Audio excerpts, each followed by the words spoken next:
discouragement too hard. It took all in stride, driven by common latent traits in each and every one of us today: dedication, passion, inspiration, resilience, and determination. These are the inherent latent abilities and qualities that must be inspired in each and every one of us if we are truly to drive the world the way it's supposed to be and implement the sustainable development goals and make the world a better place as implied in the founding charter of the UN.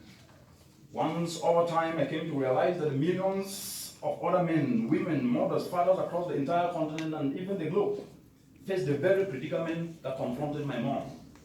I came to realize that in solving these challenges, an economy-wide scale opens bigger opportunities of accelerating socio-economic transformation. And climate resilience, which is already what Africa needs today, can actually be built up. I carry with it everywhere I go that to be able to find your purpose, it doesn't need money, it needs passion. To be able to find your purpose, it doesn't need money, it needs inspiration. To be able to find your purpose, it doesn't need money, it needs determination. And sometimes taking risk, because the biggest risk is not taking risk.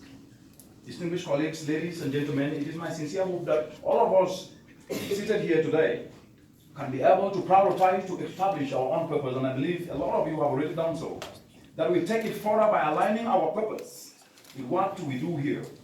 That is how the passion, the energy, the determination, the resilience that we all share here today can be able to help us drive transformational change never seen before.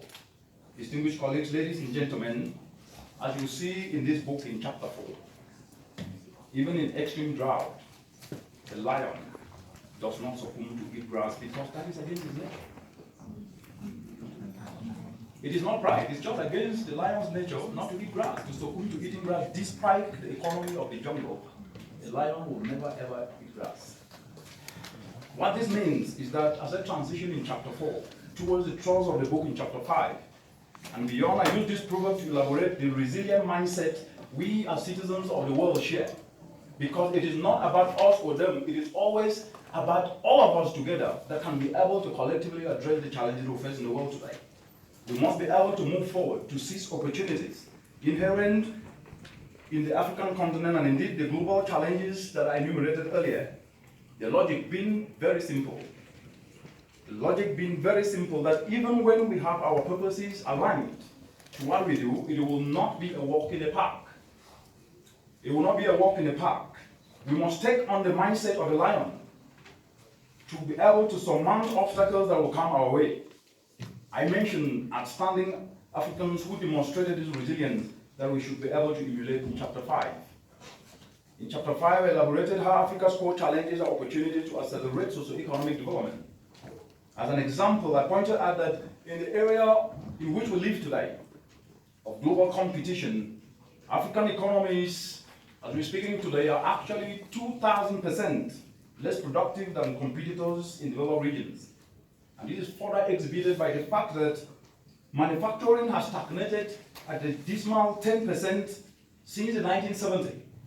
Coupled to this is climate change, which is threatening to constrict the economies of this continent by over 70%. These are challenges, and these challenges are real. And they cannot be overlooked if truly we are to ensure that no one is left behind. While this is indeed humbling, the inherent economic prospects in reversing this dismal scenario are much more inspiring.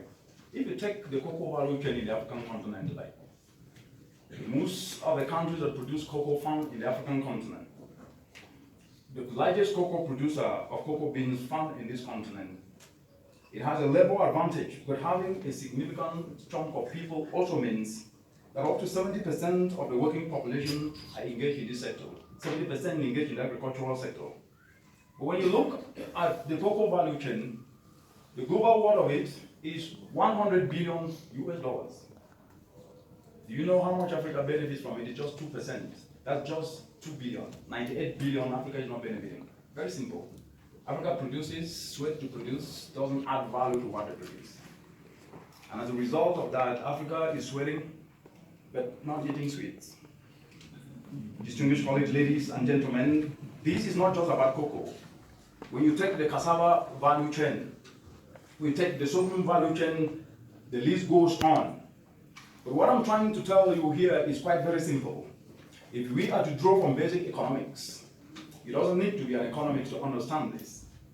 What we know is that in any business or in any economy, if it is to be what it's sought, to strive, the first and foremost thing that needs to be done is to be able to focus in the area of comparative advantage.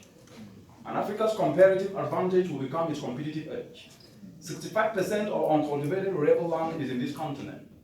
But unfortunately, 240 million citizens go to bed hungry. In the next 12 years from today, $1 trillion agroeconomy will be in this continent.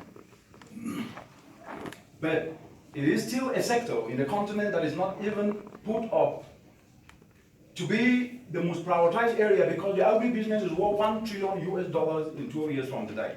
We'll be able to create over 17 million jobs each and every year.